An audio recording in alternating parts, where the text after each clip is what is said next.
And it's honestly like it's still sinking in for me. And I still haven't written this Facebook post that I'd like to do, to address everybody. Cause I've trained at 4 gyms over my career, so it's like I've touched hold on. No, I've trained with so many people. Oh no. And yeah, no, I've trained with so many people. I now understand why that Facebook post has taken so long to go up. I've Yeah. touched a lot of, ooh. Oh yeah, no, yeah, it's got to restart that one.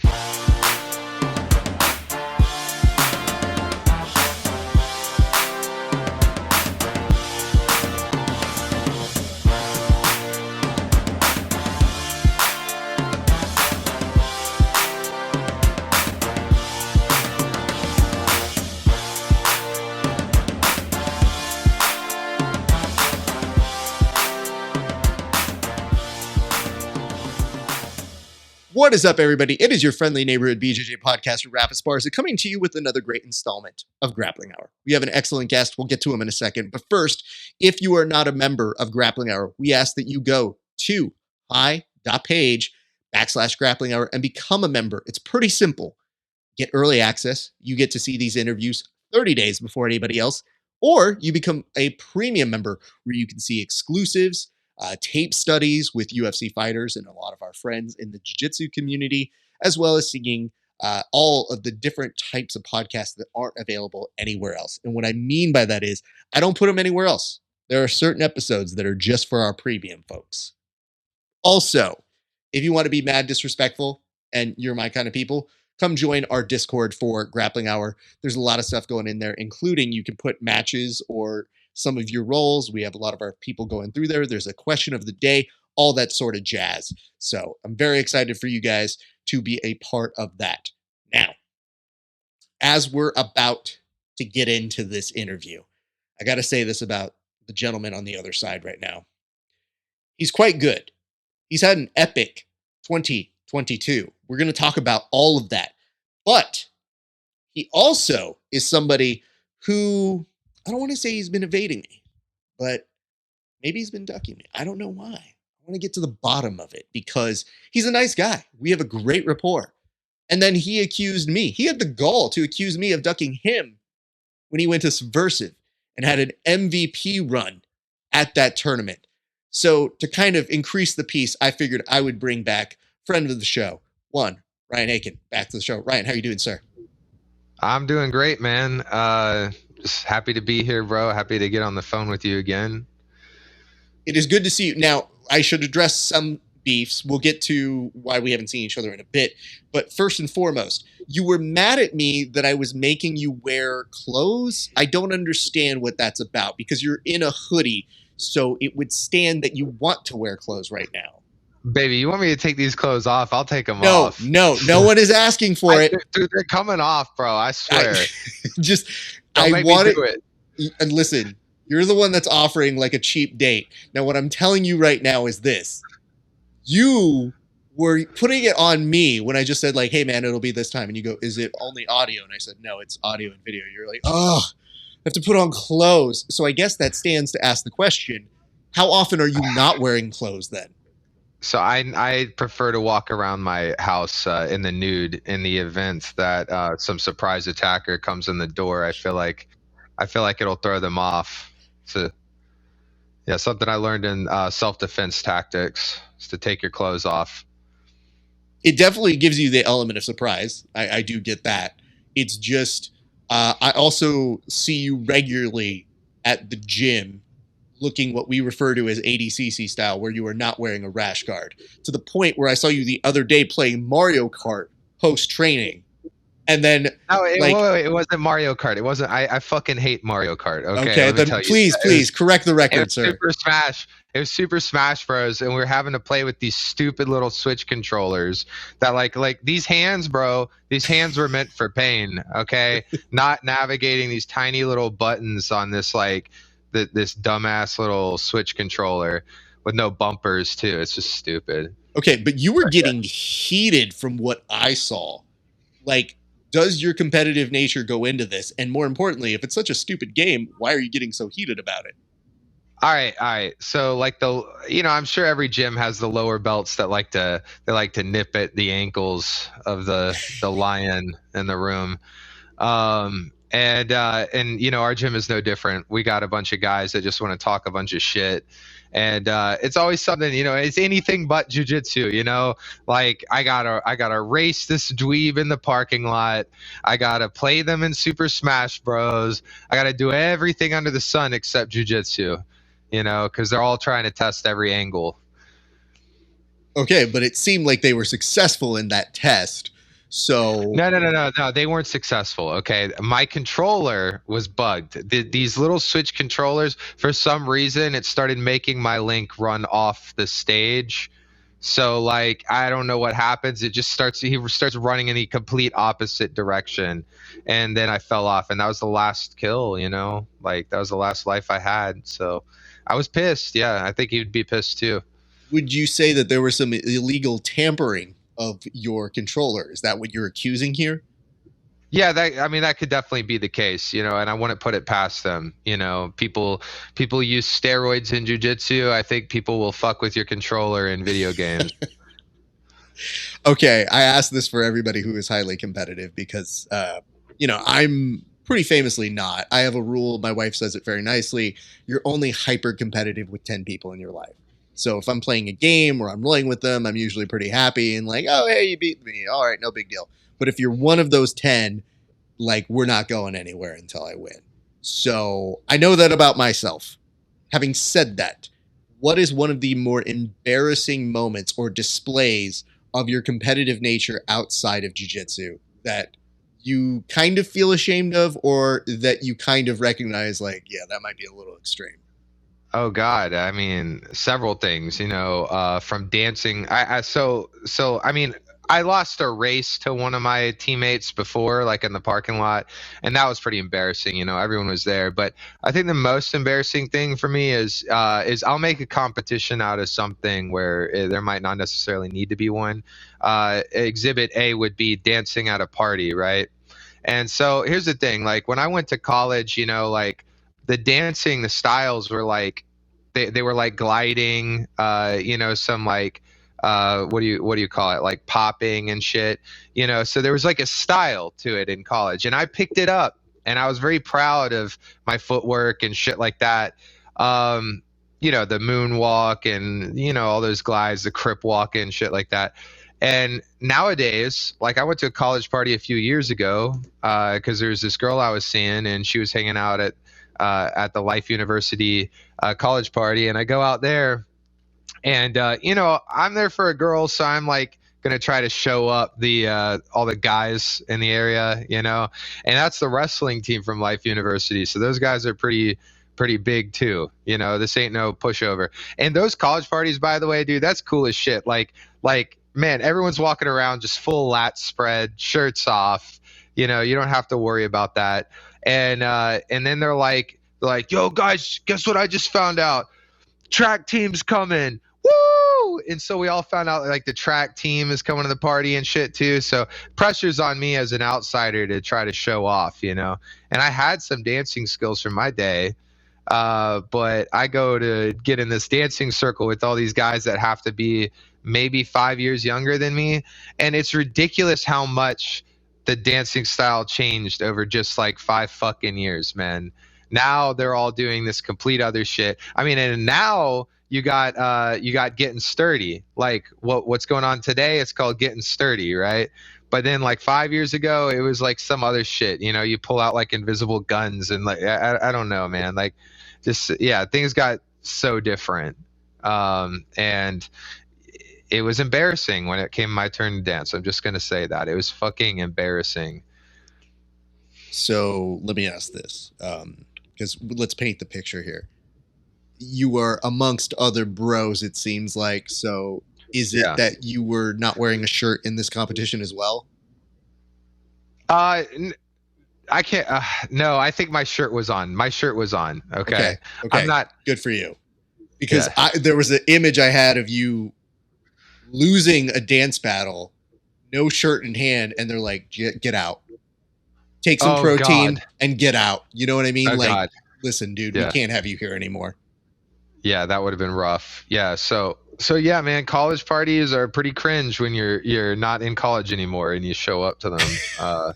Yeah, it's a rude awakening.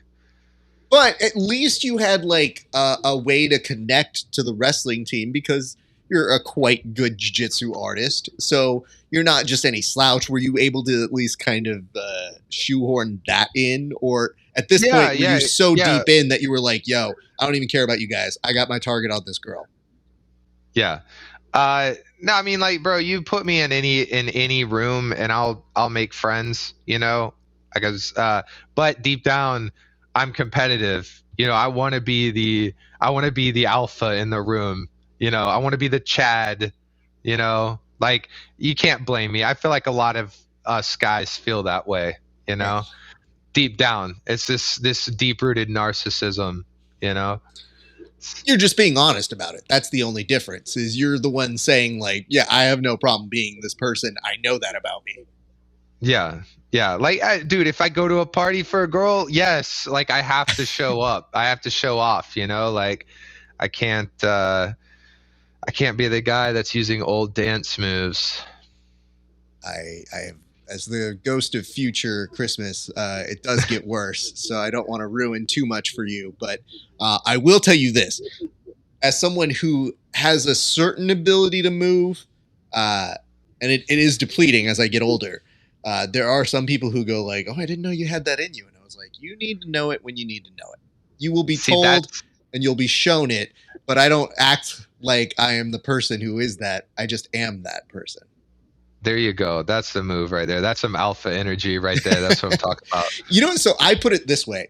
I'm usually very chill about a lot of things, but I only get really bouty about like several things. Like I said, and again, it's with most people. So I was talking with you off air that one of my homies had come into town. He's not good at jiu-jitsu, but he was definitely trying to maul me. And the worst thing you can do with me in rolling, because I don't claim I'm better than anybody, really, is think that you're going to win the trash talk against me. Where I'm like, no, no, no, no, no, that's my specialty. I'll roast you and pass your guard in a way that I Yeah. probably wouldn't have passed your guard without it. So there's a lot of me seeing this guy try to talk trash about me. And I was Does he not know literally, the name of your podcast? he does. But unfortunately, I'll put it to you this way: Grappling Hour doesn't afford you extra jiu-jitsu powers. You know, I'm very much not a Superman. I am very much a Batman in a world of meta humans. So I kind of know my lane, and I know I have some things that work for me. But this dude was looking at me and he's like, "Hey man, are you ready to tap out?" And I'm like, "I'm in mount. What, like, how are you thinking this is going to work well for you?" So at that point, I literally just started talking about the shitty articles he wrote, and I was winning in all forms. But anyway, Ryan, that's not Nice. important. Let's talk about this. Okay, so we were addressing some beef. You were sad that I wasn't at Subversive, but I watched you. I was watching the whole event live, and then we were trying to find times to try and do an interview about it. And you were ducking me, and you were doing all of these fun things, and then unfortunately, you weren't able to do it for very, very particular reasons. So here we are. We're seeing each other again. I wanted to tell you this to your face.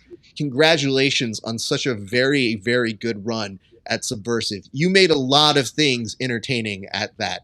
Tell me about your experience at the last Subversive, sir. Well, first of all, that means a lot for you to say that it was entertaining because, you know, like for me, I feel like when I don't get the finish on somebody, which I didn't for two of my matches there, and I only had three, it's really frustrating. And like, I know in the last match in the finals when I'm in overtime and I'm still having trouble choking the guy, I'm still running into the same issues I've been running into since November, um, on the back. And I got, like, my coach yells that I got 3 minutes left, and I'm just like, okay, well, I'm gonna learn how to do this choke now, under the spotlight, and when I pull this off, this is gonna be a huge victory for me, and I still can't do it, so like that was that felt like a huge L for me, even though yes, I won the tournament, but like, just I felt like it looked bad if you watched my goofy ass just fumbling the ball on every choke attempt.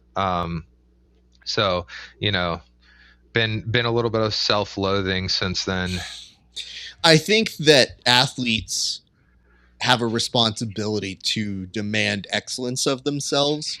I think one thing that we on our side, if we are doing our job right, is to kind of be the eyes and ears that you can't be or see. So sometimes we can see things that you're doing or improvements in your game that you're too busy and preoccupied with being like, I didn't get the finish. I didn't get this. And it's kind of like, yeah, sure, maybe you didn't get that there, but that didn't mean it wasn't entertaining. And more importantly, Yeah. you aren't watching every other match.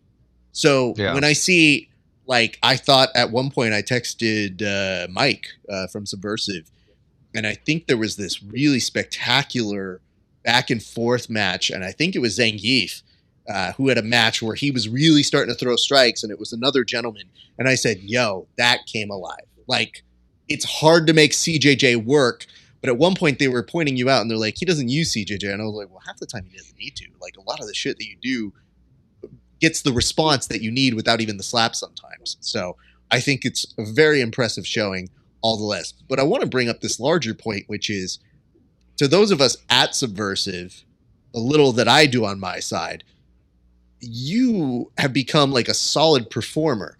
Like, you have become somebody who's a reliable person that we get excited to see on that card. And one thing that I love seeing from you is that after that event, you were like, yo, when's the next one?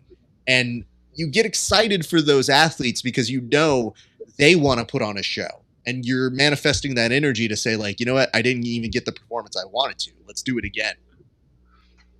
Yeah. Yeah. So, for me, it's less about the show and more about winning in the after show. Like when I can be on the stage with my hand raised, that's just that's kind of how I've been a lot of my career, is more of like a play it safe, I wish I could open up more, and that's actually kind of something that I feel like I ran into was because of my fear of opening up. I'm sitting there just failing attack after attack, while I'm on these guys' backs. But if I would open up and try to be more exciting, I need to weigh it and know that, all right, I'm going to be safe. Even if I miss this submission attempt and the guy gets on top and has an opportunity to throw a palm strike or two, I have the confidence now to close the distance. And, my mistake is not going to lead to an entire loss, so that's kind of where I'm at right now with that. I want to have a more exciting game. Okay. As somebody who's on the other side of the world right now, I can tell you this. One of my favorite things to tell people is, I get these kids who I'm rolling with about 27. I'm not, clearly. And despite this backwards hat, which is making me look so much younger right now. But when I roll with these kids, they'll look at me and they'll tell me things like, hey, man, when I roll with you, you don't move a ton. You don't do this. You don't do that. Like, it feels like you're not doing anything. And I'm like, it's not my job to submit me. It's your job. And if you're not doing it, that's on you. So a lot of the times when people say like, hey, man, I really wish I could be more active and stuff, it's like, well, you have a dance partner and they're clearly not submitting you. So you're doing what you need to do to win to the best of your strategy and abilities. And as you compete more and more, you're going to have times where you're going to have, all right, I need to win by this. And not only that, but you're doing it for a team, which changes things. There might be things that you need to play a little bit differently than you would if you were just going out there by yourself, because there is money on the line. So, yeah, nobody faults you for that. I tell people, I'm like, your job as an athlete is to go out there and win. Do it. But I would prefer if you could make it a little bit more interesting. And I've never watched a match with you without thinking like, oh, no, this kid's trying. Like, you definitely put out a good show. So I appreciate what you do, and I think it's important you kind of recognize that. Well, thanks, man. I feel like a lot of that's the way Sean trains us, which is to constantly trying to spread the body out and fight for inside position, control the inside space, which means inherently I'm going to be in the pocket. So I guess that does kind of turn it into like they have to move, so it might look more exciting, I guess. But when I get on the back and I'm just stuck there, just grinding it out. I can't get it, dude. It's it's like the world's trolling me, man. I'll be honest with you, man. I'm pretty good at a few different types of escapes, but there are times when I look and I see the kind of pressure that you have and the attacks that you have, and I'm like, I don't know that I would do great in those positions. So it's a testament to both you and your opponents that they do provide those kinds of good clashes. So props to everybody on that. Let's talk about this, though, because you're also overlooking the fact that you also won last year an SOS title, which is pretty dope. And I saw that they were putting that out like a nice clip. And even in their clip, they're acknowledging like, oh, hey, by the way, congrats to, you know, the Savage Black Belt on getting a promotion as well. So all things considered, a pretty good year all around. What am I missing in terms of things that either stuck out to you or that you were kind of happy about in this past year, sir? So my year really started out in February, where I wish there was more media on this card, because leading up to, it was called Battle of the hold on, Beast of the Southeast or some shit. It was in North Carolina. Or sorry, South Carolina. It was South Carolina, yeah. And Nader Tanner put it on, and it was gonna be my first $5,000 tournament. And when I saw the card, we thought, oh, easy money. Nobody, no like huge names. I'm gonna be the biggest names. But like 2 weeks prior to it, this fight sports guy got replaced with freaking Roosevelt, which is a huge name, especially considering like I fought him in the gi years ago and he just manhandled me. It was ridiculous. And then Elder Cruz also jumped on that card. So I was extremely nervous leading up to that card. It was absolute weight too, so I wasn't the biggest. And I was sure that it was going to be one of the hardest tests in my life. And I go out there, I beat Elder Cruz in OT. I have a match against another guy, can't remember who. I think that might have been Chris Wojcik, yeah. And then I had Chris Wojcik after that, who also is very tough. And then I fought Roosevelt in the third one, which was just, I was shitting my pants the whole time. But, I got through that one. And I think he tried to break my nose too, in like the last minute of that round. But I got through that. When I got through that, I had a tough match against Braylor Grout in the end and won 5K. So that tournament was a big deal for me.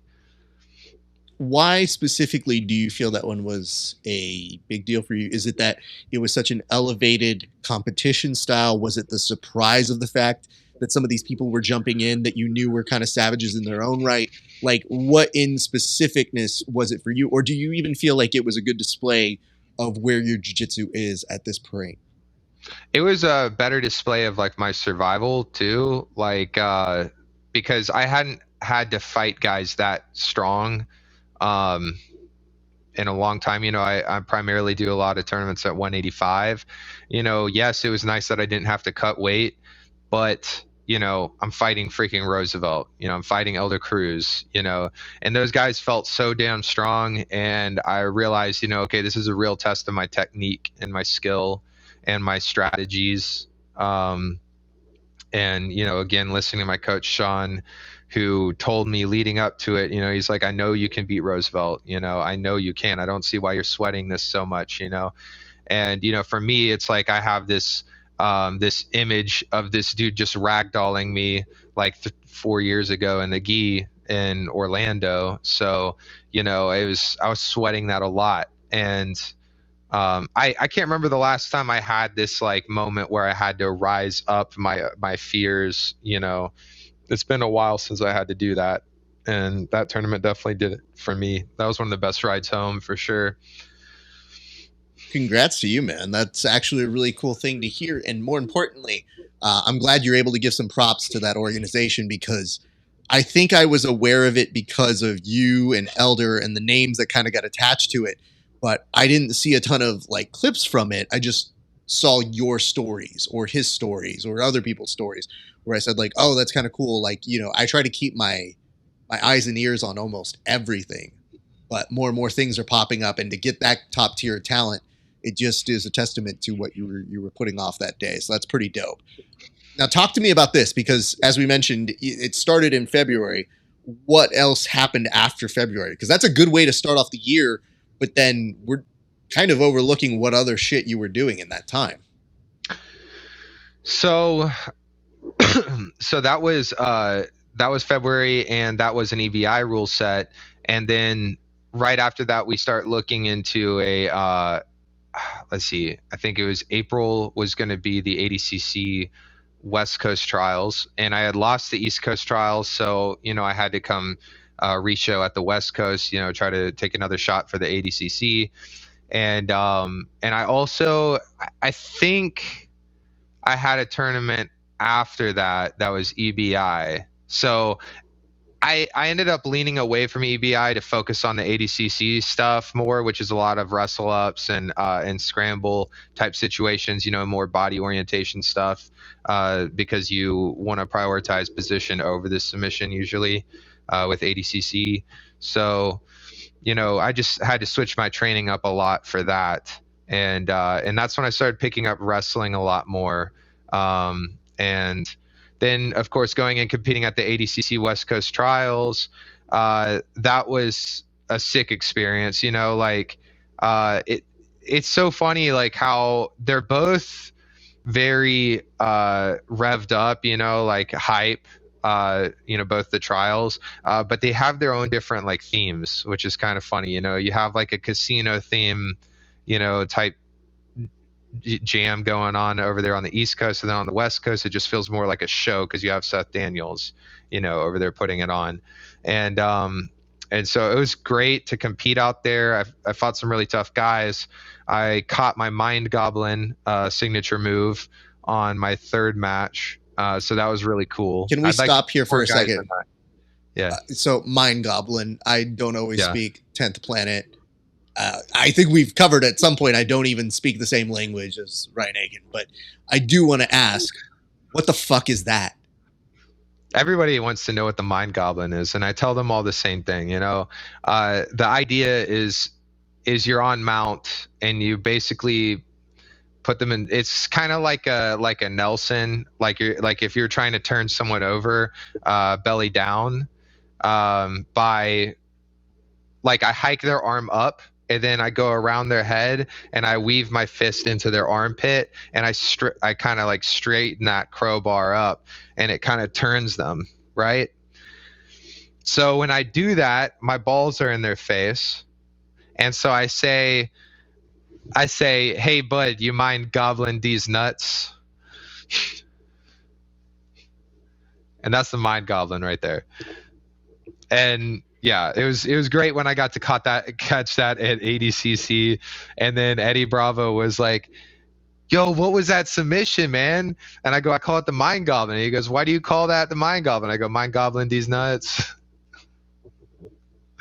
So yeah, it was pretty glorious.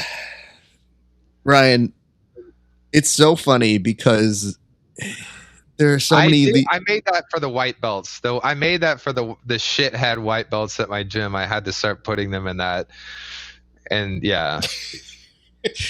I have to admit this to you, and I don't say this to a lot of people, which is that it makes what I do harder to keep a straight face, because you're like, "Oh, Raph, I would love to tell you about this technique. Please allow me to elaborate."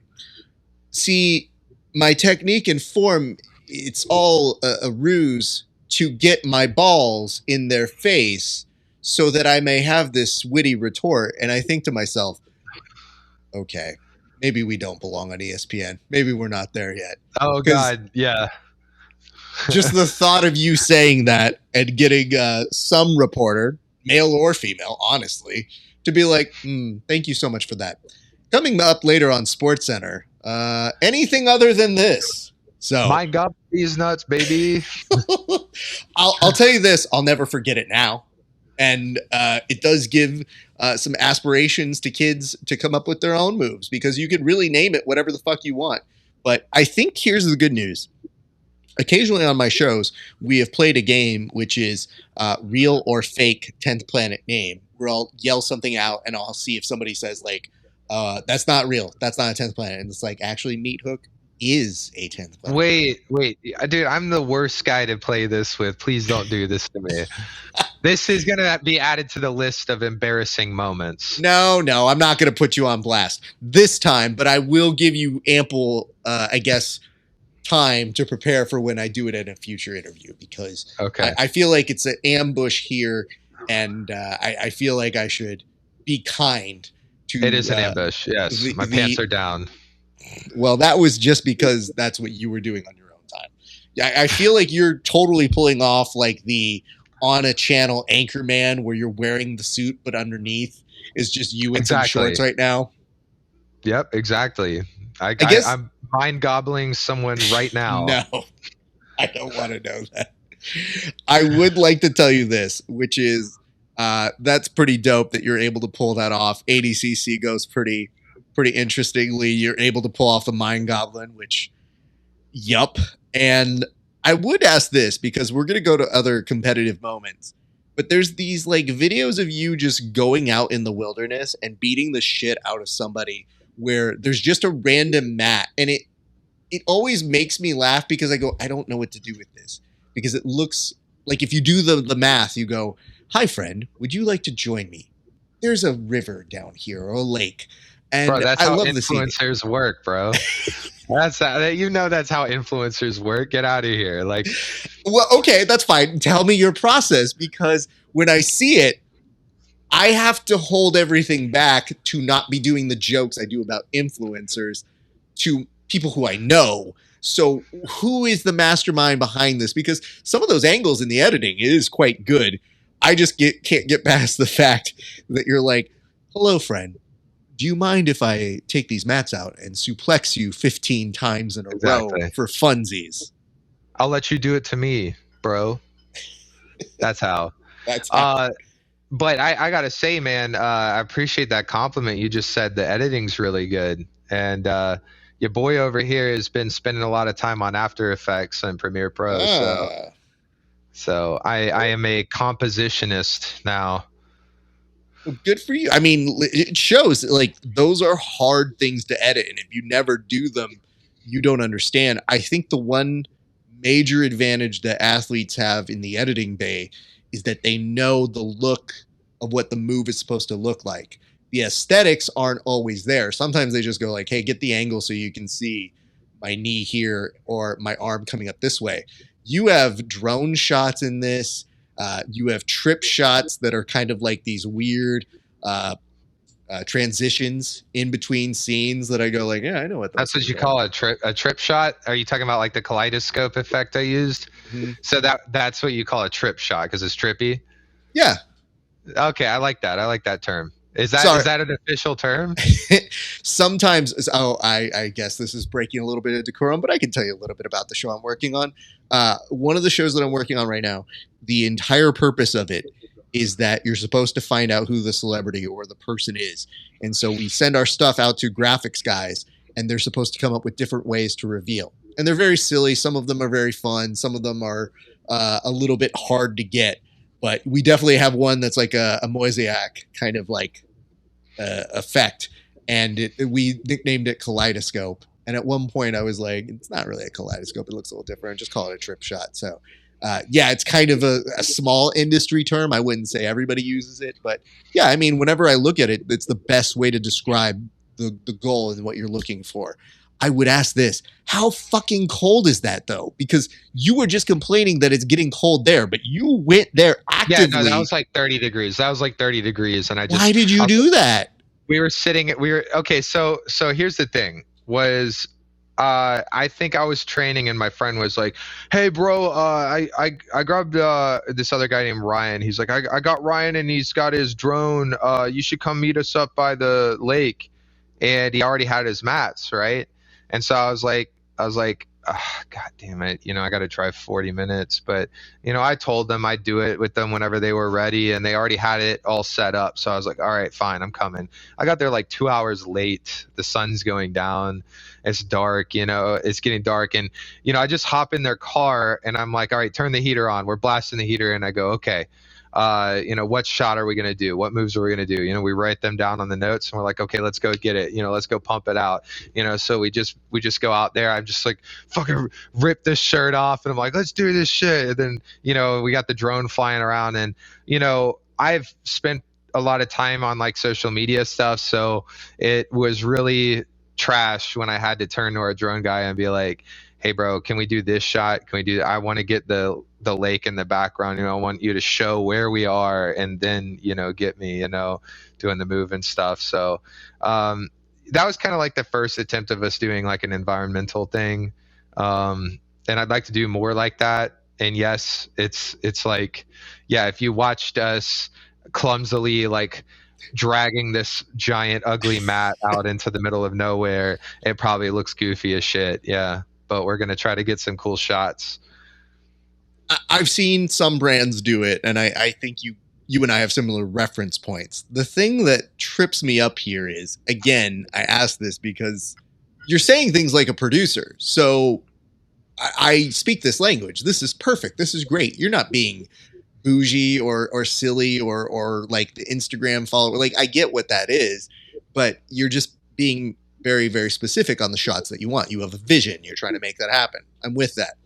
But since you're a producer on this thing and you're kind of shepherding it, why the fuck do you then, if it's that cold, have to take the shirt off? Because you're the one who can control and just be like, nah, I'll just keep it on. It's cold. I have a long sleeve. I'm good. Well, because I thought it would look better, like the thing is I'm trying to do the same thing Nicky Rod and Gordon are trying to do, which is, and they've successfully done it, which is they probably are able to pull people from outside of just the jiu-jitsu community, people that are into muscly guys, so like it's an aesthetic thing, man. And, I feel like, we look more like athletes and stuff, when we can do that. And I don't know, it just looks cooler, bro, like having the shirt off, Fair enough. There's a part of me that when I saw that, because I think as a producer, I go, God damn, that's fucking cold. That's unnecessary. It was fucking cold, but like one little rash guard ain't gonna make much of a difference on a windy day, bro. Like, you'd be surprised because a lot of people in the fucking gym,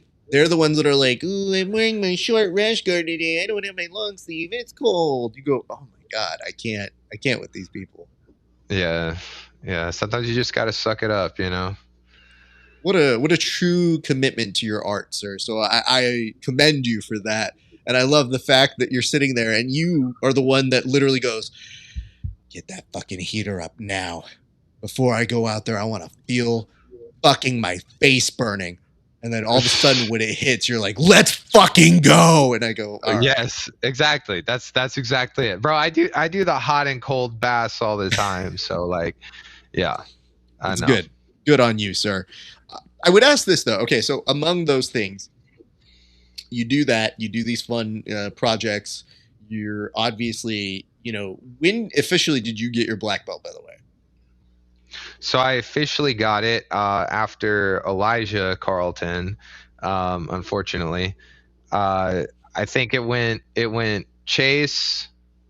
So on the 17th of December we have our team training, and the way I saw it was I didn't even think Sean was going to hand out black belts that day.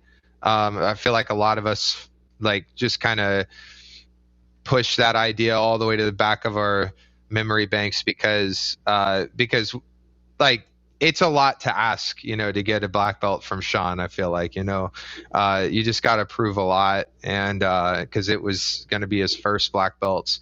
And I thought Chase and Josh were going to get theirs before me because they've been with Sean forever. And Josh was kind of the one that beat my ass on the mats and, convinced me to come join Sean. So, I figured it was going to be them. And then I was probably just going to wait a while and then, I'd be next. But on the 17th, Sean decided to award Chase, then Josh, and then Justin, and then Elijah, and then me. So I am his fifth black belt, right? Yeah, I'm his fifth black belt. So that just happened on December 17th, and dude, I was hoping I would have like a black belt speech prepared. I feel like I had it would be something that I do in the car every now and then. I'm like, oh yeah, I'm probably gonna get my black belt one day soon. What would I say when that day comes? And then I'm underslept that day. That day came. I'm like 3 hours of sleep. And I think I had some edibles the night before too. Like, dude, I was not prepared at all. And when I saw everybody else was getting their black belts, I was like, shit. And then I go out there, I get it. He calls my name up. I get it. And he actually got us some Jean-Jacques Machado black belts, which is pretty incredible, cause that's where Eddie got his black belt too. Right. So it feels like a lot to me to get that.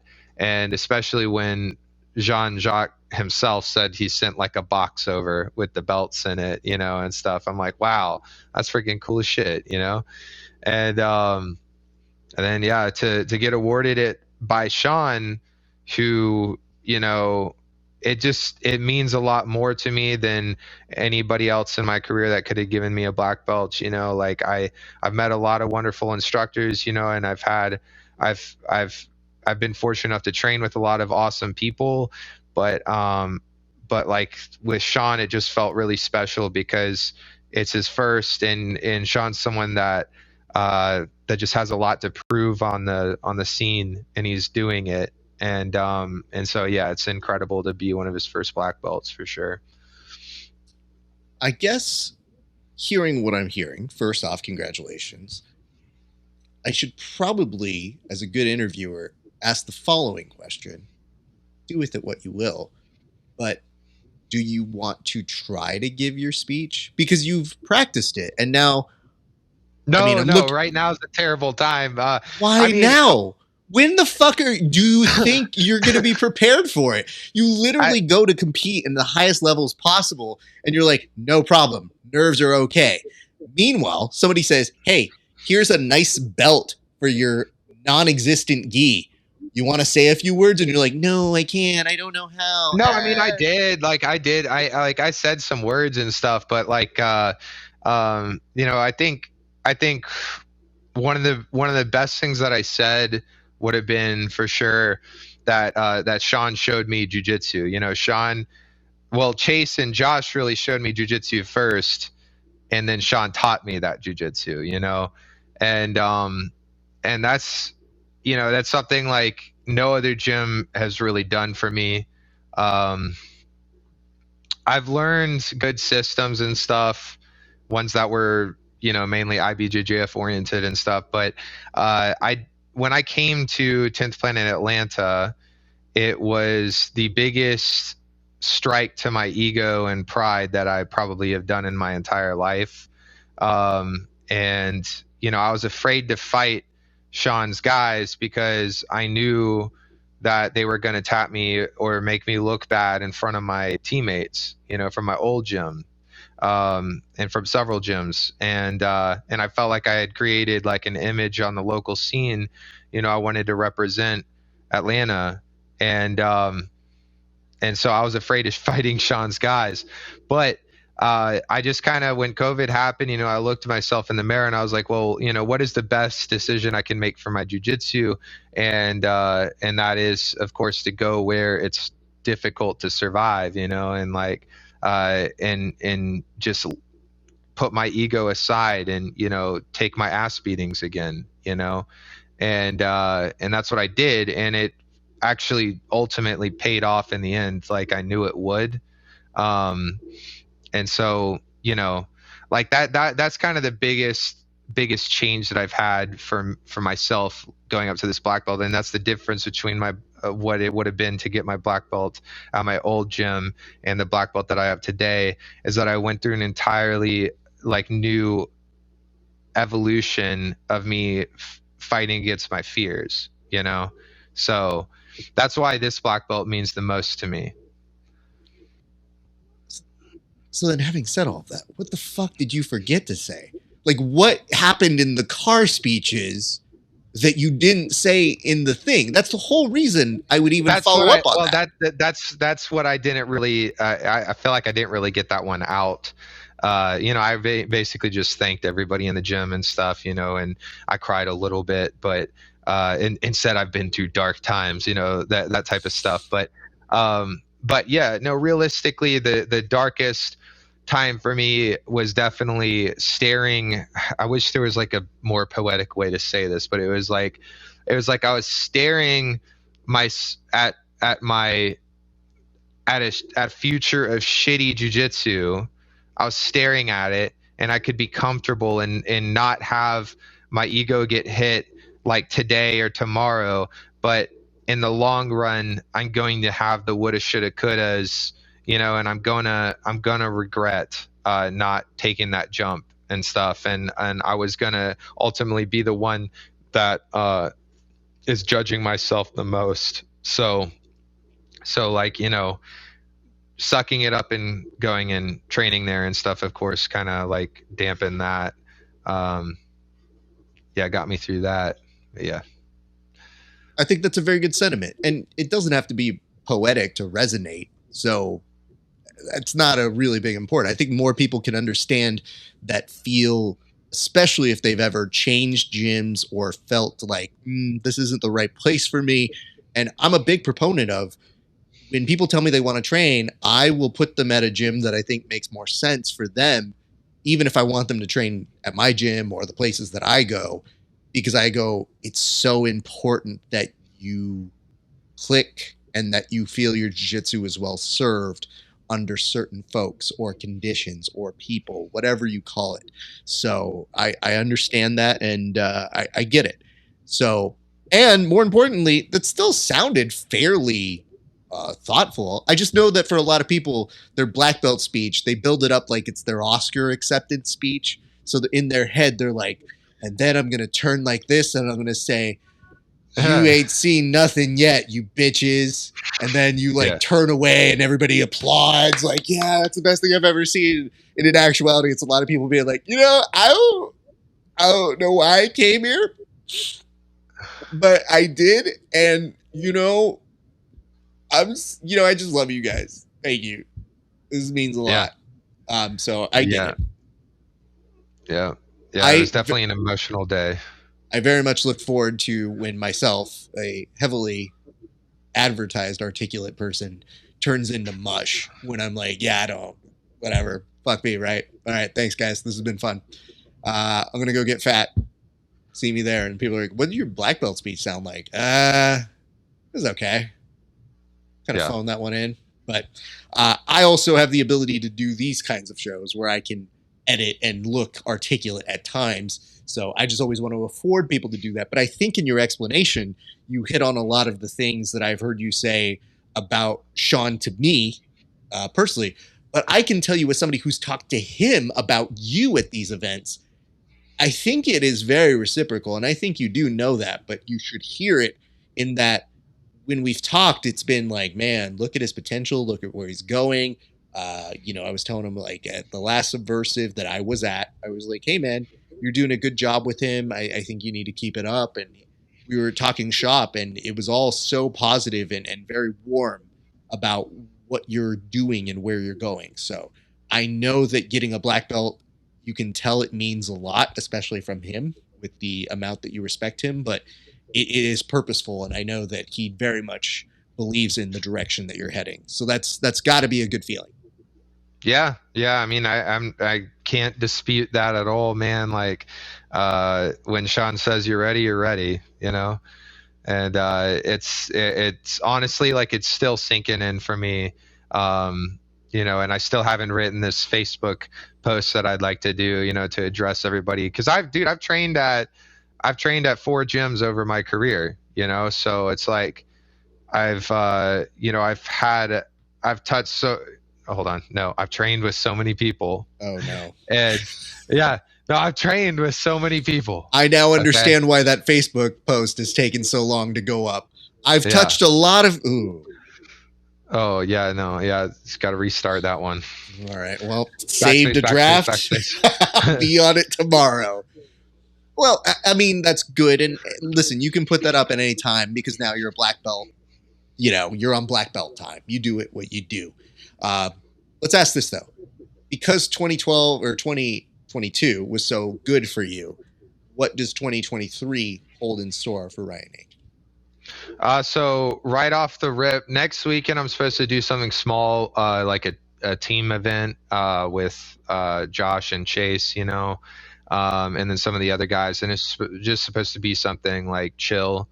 And then February 11th, I'm supposed to have a match in, I think, Arkansas.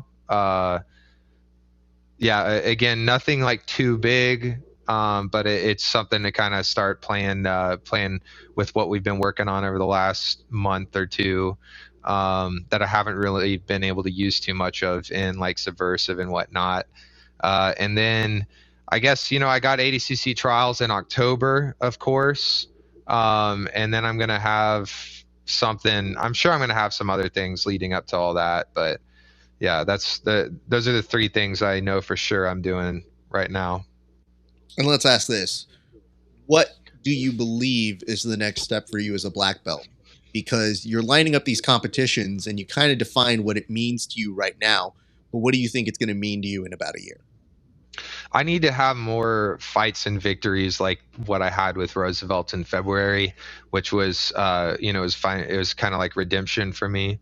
You know, I had that moment too with Porfirio a few years ago. Again, it was redemption. You know, I'd like to start making up some of the losses that I've had in the past, using the new superior jiu-jitsu that I have right now.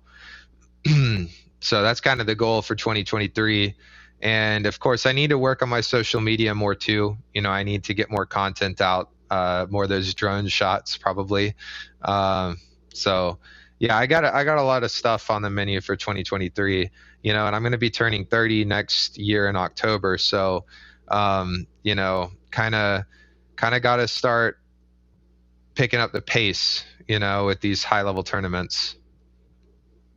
Yeah, it is harder to be at that pace as you go past, but you are very much in the prime of your athletic career, so you should take heed with that and very, very much appreciate what that is affording you, because you are putting some really fun matches together. So whether you see it or not, it is happening, and I feel like you're going to keep building and going off of that. So compliments to you, sir. I want to go ahead and give you an opportunity. Now, this isn't your Oscar speech, but I want to give you an opportunity. I'm going to throw the camera back on you. Feel free to go ahead and shout out anybody who helped you in this past year or who you want to give a shout out. And obviously, I know Sean is going to be a big part of it, but other people as well, because I mean, we can get a head start on this Facebook post that's been so long and prolonged here. We can get a rough draft at the very least that doesn't start with, I touched a lot of people. Okay, well, all right. So starting off with, I haven't touched a lot of people. So anyways, yeah, man, like so many people in Atlanta, dude, like, leading up to where I'm at now, you know, I started off at Tiger Academy, went on to Fight MMA with Striker Fight Center, and then, went back to Alliance to focus on jiu-jitsu for a while. And all, you know, all along the time, you know, I met some wonderful people, leading up to this. So, it's all just been like, they've all been the kindling in the fire, you know, helping to keep me going, you know. And then I came back to Striker Fight Center, which had now become 10th Planet Atlanta. And, you know, I got all these young guys to thank for being the rocket boosters that have pushed me up into the clouds, you know. A lot of kids that are like blue and purple belts are going to be going just as far as me, if not further, you know. So I'm excited for these guys too. And then lastly, you know, I'd like to thank my sponsors. I got Leglock Assassins, who's been giving me my dope gear, especially my medium-sized shorts. That I've had so many ladies come in my DMs and tell me that my legs look great. So if you guys are looking for shorts that accent your finely defined quads, definitely go with leg lock assassins. And then I'd also like to thank Trippy Sugar, because these guys are actually developing a legit product that is legal in Georgia. So, you can legally get high in Georgia if you use Trippy Sugar's products, which you can find at a lot of these local smoke shops. So, yeah, like the Delta 9, Delta 8 stuff, it's legit, surprisingly legit. I never would have thought, but it works. Works. Well, thank you for that. And I'm glad that you have gotten so many people sliding into your DMs, because I got to tell you, my big hang up on shorts right now, length is good, just really not pro Velcro. So the more I can get good shorts that start to go in that region, that's where I'm going. I'm not saying that is or is not them, but I know that on my specific areas, it sucks when you get a new pair of shorts you're excited for and you go, this ain't it. Yeah, for sure. No, I have to have medium-sized shorts that just like feel like they're gonna bust open when I stretch my or flex my quad. You know what? I think just based on you, let's let your social media grow a little bit more. But you will be the impetus probably for a Jiu-Jitsu influencers in the wild account that we'll go ahead and create, which is mostly going to be you freezing in a car before you go out to do the Bro, if you 80cc want style to do thing. that, we can collab. I can get some funny ass footage for you. Because then I like the idea of somebody shooting you guys like literally the minute after you finish shooting, and somebody throws this towel on you and you're like, oh my god, this was a terrible choice. Yeah. So between that, the different shots you're trying to get, like you're like, no, my thighs, down angle, upward, Yeah. but with power. I need a power shot here, because I feel like that's the stuff the internet is truly missing out on. Cocoa butter, get the cocoa butter. Come on, I'm you. Slap them on these thighs. Let's go, baby. God, these poor white belts that probably have to be abused and are ones applying it on there. You want to go in the Mind Goblin? Do you want to go in the Mind Goblin? That's what I thought. Hey, Ryan, I appreciate you. I'm going to close up this bitch and I'll say bye to you off air. I appreciate you, my man. All right, dope. All right, guys, thank you so much for watching. As a reminder, like, subscribe, comment. You just watched a free video. Why would you not? And you can also follow us at HY.PAGE/GRAPPLINGHOUR to become a member of the Grappling Hour family. It's pretty easy. Early access, see these interviews 30 days before anybody else. Premium, only content that goes to our premium members because they're the real ones. And, of course, join our Discord because we're doing mad disrespectful shit in there. And I want you guys to be a part of it. That's all I got for you today. It's been a great day for grappling. We'll see you back on the mats.